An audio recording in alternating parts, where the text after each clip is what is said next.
In this video, you'll learn about the multiple row selection feature and how to implement it. The Display Array sub-dialog allows multiple row selection. Users can select multiple rows using standard selection keys such as Control-click and Shift-click. The example here shows two dynamic arrays, and the display array statements are sub-dialogs of a dialog statement so that they are both active at the same time. The user can select one, many, or all the rows from each of the tables and move them back and forth.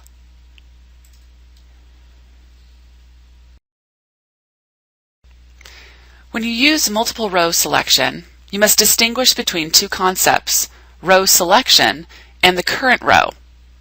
In GUI mode, a selected row usually has a blue background, while the current row has a dotted focus rectangle. The current row may not be selected, or a selected row may not be the current row. In this example, you see on the left 5 rows that are selected, but there's only one current row, which is that bottom row. On the right, you see no selected rows, but there is a current row, that first row in the table.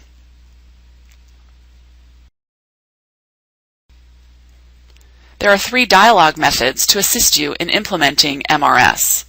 The first one is setSelectionMode, which indicates if the named screen array in the display array is to use multiple selection.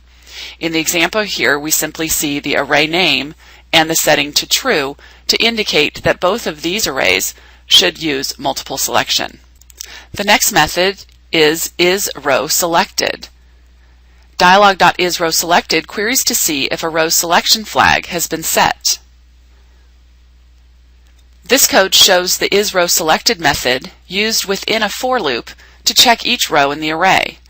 As each row is checked, if it's a selected row, the row is appended to the other array and deleted from the source array. You could use 2 loops, one to append to the array and one to delete from the source array, or you can use one loop as shown here.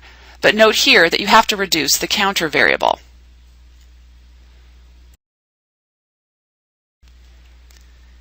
The third method is setSelectionRange, which programmatically changes selection flags for a range of rows. In these examples, all rows are either selected or unselected. To select all rows, beginning to end, you can use 1 as the beginning index and -1 as the ending index. But you could also supply values such as 5 for the beginning and 10 for the end, or pass an integer variable to this method for the start and end values. Let's take a look at some example code to see these methods working together. The code that we've looked at in the slides, now let's take a look as a running program. Again, we have the 2 tables, the arrays, 2 display arrays, one on the left, one on the right. And as we select fields, we can move them back and forth. Let's first take a look at the form file, the .per form file, and we'll see that we have 2 table containers defined.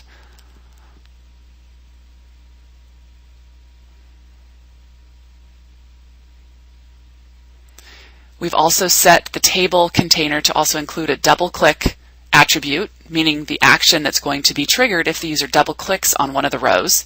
And for us, it's going to be moving them one direction or the other. And then our buttons down the middle are also set to the actions. Now, if we look here at the 4GL code, we see we've opened the form, we've displayed the form, and then we have a dialog statement that has 2 display array sub-dialogs. So there's our dialog statement, and then within it again 2 sub-dialogs, 2 display arrays, and we're displaying each of the arrays to each of those table containers. Then before the dialog, we're going to set the selection mode to true. So we want these display arrays to allow for multiple row selection. Then, depending on what the user chooses to do, one of our actions will be executed and we'll call the appropriate code.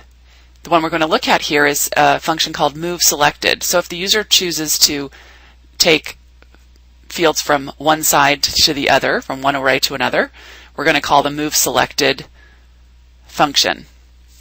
And the moveSelected function, here's where we'll see our for loop that's going to check each of the rows using the isRowSelected method.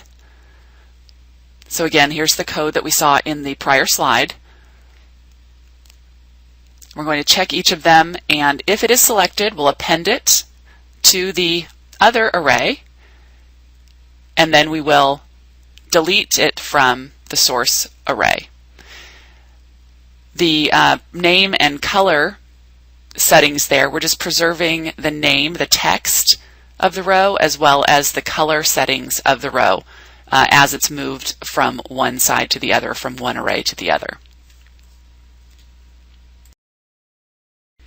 Let's take a look at a demo in the demo directory that uses setSelectionRange to select a set of rows. So here if we choose setRange, we're choosing a set of rows, and those are automatically selected and highlighted. So this demo, found in the FGL demo directory, shows you the usage of multiple row selection and a variety of those options, including setSelectionRange.